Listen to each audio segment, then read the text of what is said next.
Hey everybody, it's Justice for Comics. It is Wednesday, May 8th, New Comic Book Day. Wanted to highlight the books that are coming out next Wednesday, the 15th. So mainly I'll be covering that in the video. And a couple of books I also just received in the mail recently over the weekend. Deceased #1. This is the Jiang, I think that's how you pronounce his name. The Jiang variant. I know it was a store exclusive. There were a couple stores that were selling this or promoting it. I think the Comic Mint was one, and I think Amorphous Inc. Comics. Both pretty good stores. They sometimes get unique items, and I thought this was definitely unique. I saw this on an email that came to me in maybe 2-3 weeks ago. So I'm the one that informed Jim's Comics about it. So I like how he doesn't give me credit for any of that. But yeah, hey, I try to do this so that once in a while he'll promote my channel. He never mentions me. Oh well, one of these days I'll get the love.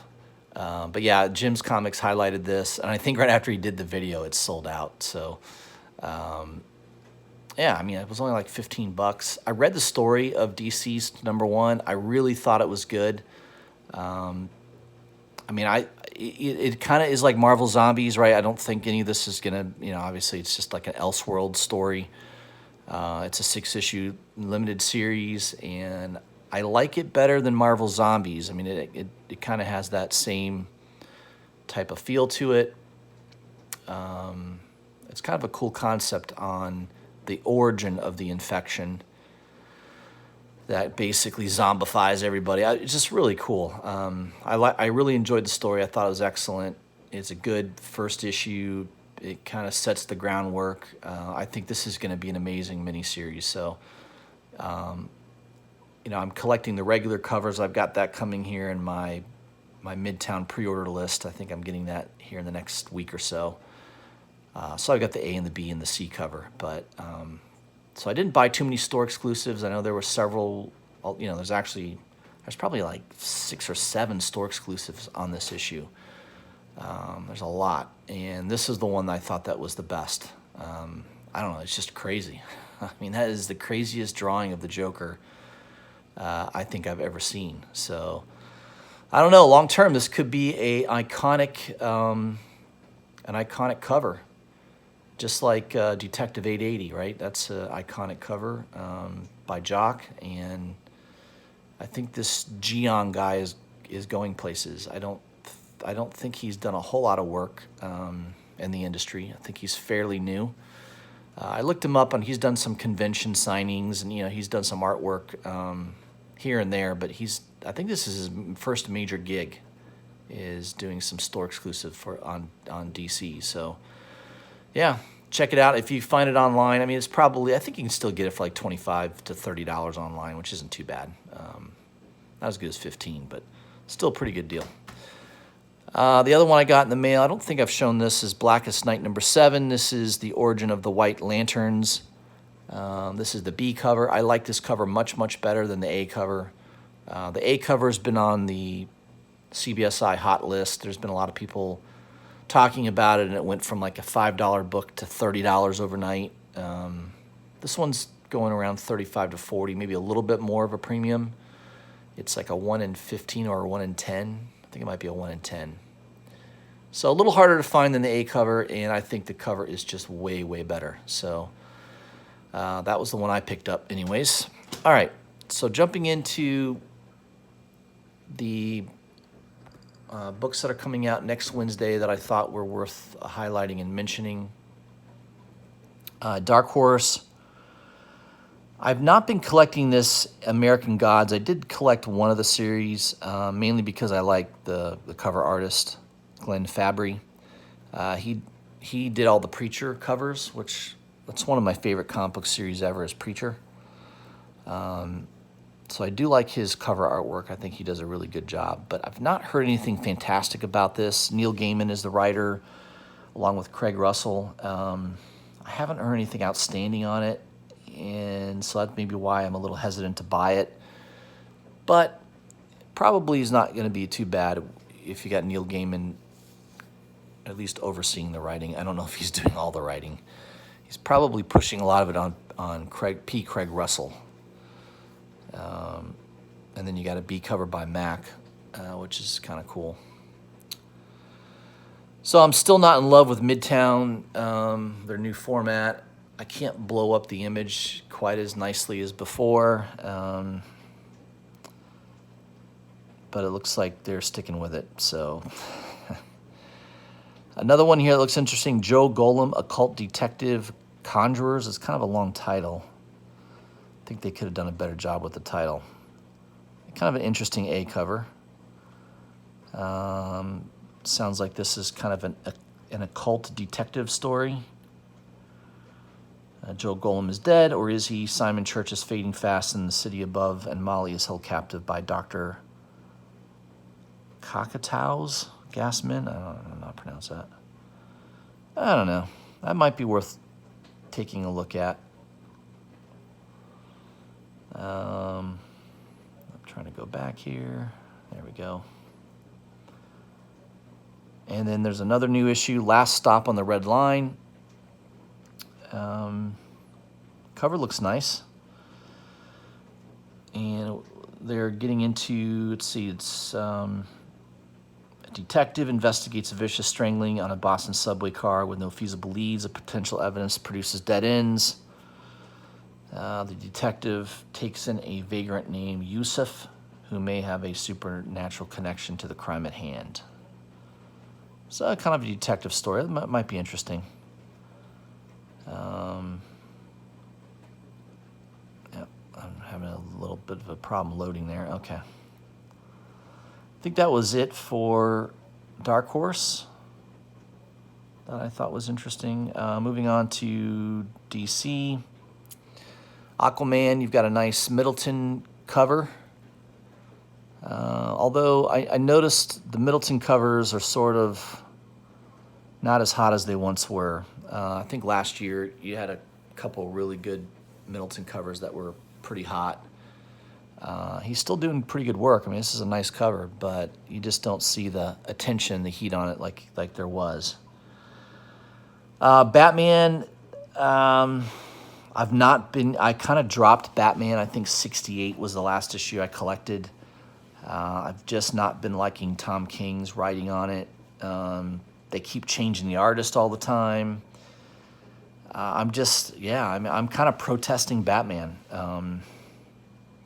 I think I might jump back on the title when Tom King is gone. Or, if I hear that he's really improved the writing, I might jump back on it. But I'm off Batman right now, so my wallet is happy. High Level, I did collect the first 3 issues. It was pretty good. I might continue it. These Vertigo comics are just not what they once were. I mean, I used to be really excited when a new Vertigo comic came out. Just don't find them to be that edgy anymore. They're just not that special. I don't know. Justice League 24, the only thing that is interesting me here is you've got a nice Jerome Opeña cover. I think that's a really nice cover of the Trinity there. Batman, Superman, and Wonder Woman. Very nice. Notice no discount. I don't think I pre-ordered that one. The other one you may want to pick up is Naomi #5. Now, everybody knows this is a hot comic now, so don't buy don't try to buy extras of these thinking you're going to make a bunch of money. I think the cat's out of the bag. First 2-3 issues, there's some value there with Naomi, but I think I just don't see. I'm going to continue with the series. I think it's well written for Bendis. I mean, he's not my favorite writer, but he's done a pretty good job on this series so far, and I do want to see what happens, the development of her powers, things like that. So Naomi #5 is on my pull list. Nightwing, I've kind of been dropping Nightwing. I was buying it for a little while because of the Putri covers. and I think Scalera did a cover. Warren Lau, I mean, it's okay. I'm not too excited about it, so I don't think I'll be picking that up. Superman, I've kind of not been reading Superman. I think I dropped it around issue 7. Looks like Rogolzar they might be doing something here with the character, so that might be worth picking up and looking at. You've got an Adam Hughes cover, which is okay. Not that spectacular in my opinion.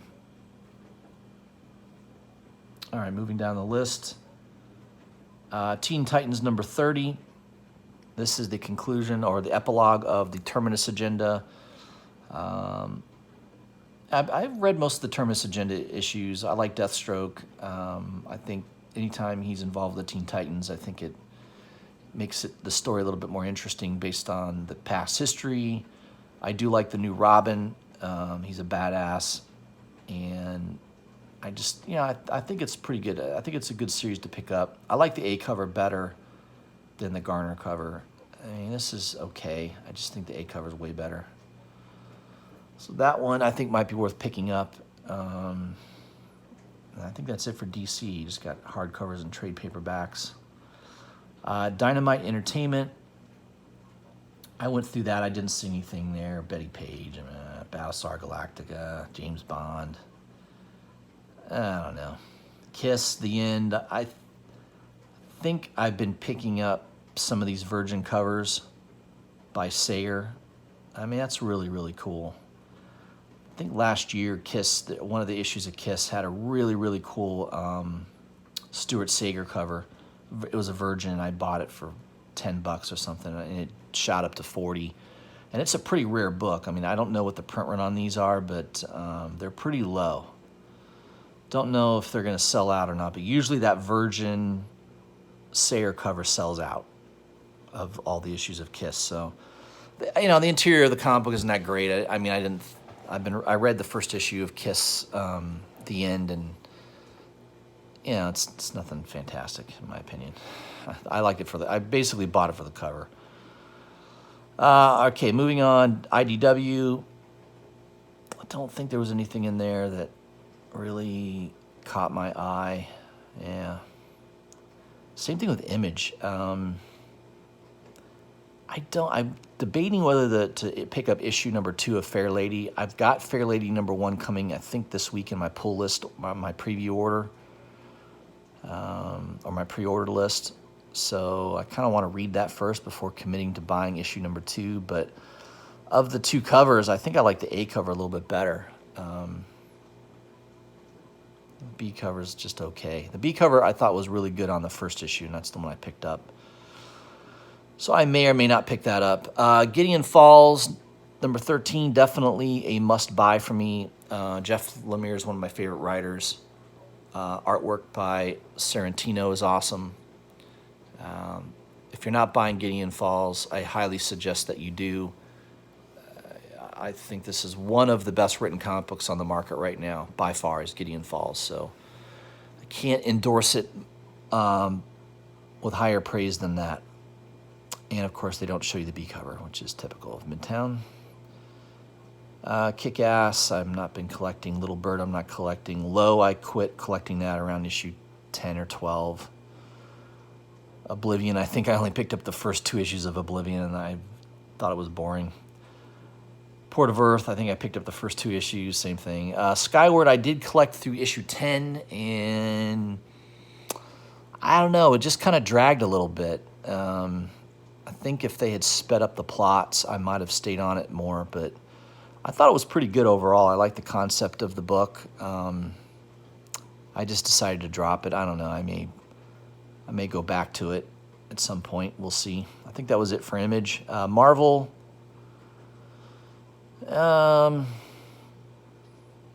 interesting cover, Age of X-Men, Next Gen number 4. I mean, X-Men's just not selling well. I don't know how these Age of X-Men books have been selling.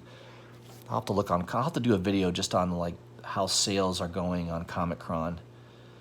I don't think it's going too well for them. Even Amazing Spider-Man, I don't think that's selling very well. I only collected the first 5 issues of Amazing Spider-Man, and then I stopped. I mean, I just thought it was kind of boring. Maybe you'll find out the identity of this villain who they introduced in issue number 1, or at least they showed him in it. They still didn't tell you who he was or anything. So I don't know. Nick Spencer is not my favorite writer, so I will not collect that. Let me move down here. I'm not collecting Captain Marvel. It's their second printing, of course, certain issues. Daredevil number 5. I think that's been pretty decent. Chip Zdarsky does a good job. You got nice interior artwork by Cicchetto, and of course you got a nice Tedesco cover, so it's kind of a trifecta. I think that's pretty good if you can get all 3. I definitely do not think buying the incentive John Romita. I just can't stand John Romita's artwork. I just don't like it. John Romita was great for the 1950s and 60s. I think he would have flourished there as an artist, but in the modern age, his artwork is just very dated. I don't know. It's like if you brought Jack Kirby back. I mean, I think obviously people idolize him. He's a legend, but I don't think anybody would care to see him draw anything anymore. He was good for his time, just like Romita is good. He's just out of his time. His artwork would have been good 40, 50 years ago. So, what are you going to do? I'm not collecting Giant Man. Guardians of the Galaxy, number 5. It's been pretty good. Not as good as I thought it would be. Donny Cates, it's okay. I mean, I don't know. It's better than average. I'll say that. You got great artwork by Jeff Shaw, but I don't know. It just, hopefully number 5 will get something going there, because Donny Cates, I guess he set the bar pretty hard and or pretty high, and I'm not exactly thinking that he's on top of things there. Mortal Hulk number 17. That's been a great series. Pretty much every issue's been selling out. I'm sure this will be up to a 3rd or 4th printing, number 17, soon enough. I like the A cover way better. I don't really care for that B cover. Marvel Tales Iron Man number 1, the Jen Bartel cover. Of course, the Virgin sells out in 30 seconds. I think all the people paying $85 for this are going to get burned. I think a couple years from now, you'll be able to pick these up for $20, $25, $30. Don't get me wrong. There's some limit to them. They're obviously a limited print run. At $85 price tag. I don't know. I mean, the cover's okay. It's nothing that fabulous. I kind of sound very negative these days, don't I? I don't know. The comic book industry is just making me more negative as time goes on, I guess. I do like this B cover by Woon Lee. Wonder if he's Asian. Of course he is. He can draw like Jim Lee, if not better. I mean, this thing is awesome. I love that look of that cover. It's like coming at you. It's dynamic. Very good artwork there. So I do like that cover.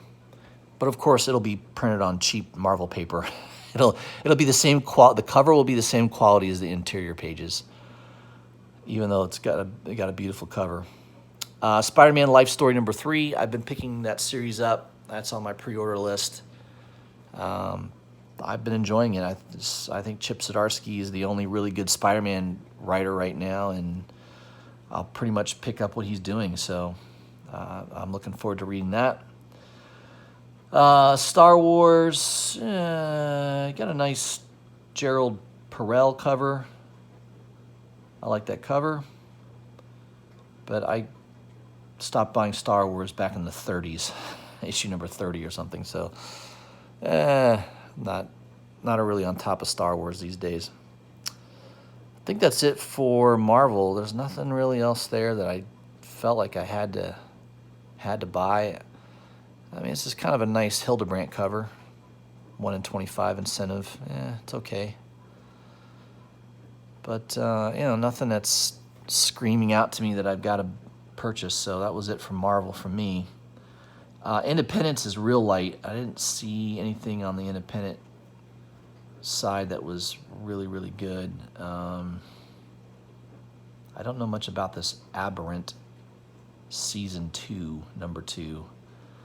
But that brings back memories. That looks like an old 1990, I'm going to guess and say 89 Fleer. It looks like an 89 Fleer baseball card.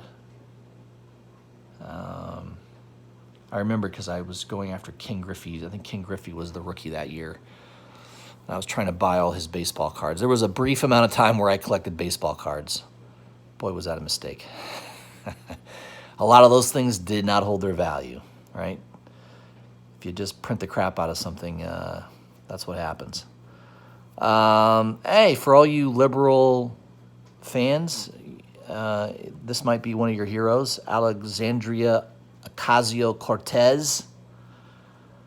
I watch videos on her when I want to laugh. She says some really dumb things. Obviously, I don't agree with her politics. And the fact that the comic book industry decides that we want to immortalize this person by putting them on a comic book or making a comic book about them tells you everything you need to know. I hope everyone who buys this comic book for $20 loses their ass on it. That's my prediction. That's what will happen. Appalachian Apocalypse number 5. I collected the first 2-3 issues. I thought it was decent. I've heard good things on that. It's been pretty well supported, I think. Blessed Machine number 3. I picked up the first 2 issues. I thought the first 2 issues were really good. Cave Pictures Publishing is a very, very low publisher. They don't print a lot of comic books, so I don't know. Long term, this could be something that does well if it's ever developed into anything. It's kind of a cool concept. It's basically like the Matrix, AI Matrix, and coming out of AI. I like the concept of it. It's a good story. Bloodborne. I've not been buying issues of that, but they sometimes have really cool covers, though. I think that one's kind of neat. And usually the game art covers are cool. That's another cool one. Okay, I think, man, the problem with these independents is they don't release covers. So when you're on Midtown, that's like, yeah, I'd like to see the cover, but they don't show you. So sometimes you can search it up and find it on Google or something, but yeah. Devils number 2, Antarctic Press. The first issue did really well. It sold out. Went to a second printing right away. It's kind of a cool story because it's based on true events of what happened during World War II with the Japanese, and they were fleeing through swamp-infested crocodiles, and believe it or not, thousands of soldiers were eaten by crocodiles during World War II. It was one of the most horrific things that happened. I think I'd rather be killed by a mortar shell than being eaten alive by a crocodile. But it's a pretty amazing story, and it's brought to you in comic book form. So I highly recommend this series, and I think it seems to do well. I think that might be it. Grimm Fairy Tales, a lot of this stuff is more fantasy, along with a lot of nude stuff, a lot of porn stuff. Live Wire, I think that was it. I don't think I saw anything else that really caught my eye. Sabrina, yeah, I think that was it. Unholy, yeah, okay. When I got to Unholy, I remembered there was nothing really after that. All right, guys, so that's the list of what I'm looking at for next week on Midtown. So, I highlighted a couple books on Marvel look okay. 1 or 2 books on Image look good. Couple DC books, but not a real fantastic week next week. I don't see anything that I just really had to buy. Oh, the one book I did forget to highlight, they didn't have a picture of it, is The second print of the Cult of Carnage #1 is coming out next week. So that could be a hot book, especially if they change the cover up a little bit. So look for that. Midtown still has it for sale, but they don't show you the image, so I have no idea what the cover looks like. But that might be worth picking up as well, is Cult of Carnage #1, the second printing. A lot of times the second printing will have a lower print run, therefore there's some collectability to it. Although I still think first printing should be worth more all the time. But yeah, the market's divided on that. I'll shoot another video on Friday, obviously highlighting the Hot 10 list for the week, for this week by CBSI. I'll do a video on that. I also will try to do a video on pre-orders for June. I did one for Marvel exclusively. I need to do one for DC and Independent. So I've had a couple people post some comments saying, hey, they'd like to see me do a video on that. So I will try to get that out. If not today, maybe tomorrow. I'll have some time. I'll try to do that video. All right, guys, have a great week. Go get your comics, and I'll see you either tomorrow or on Friday. Thanks.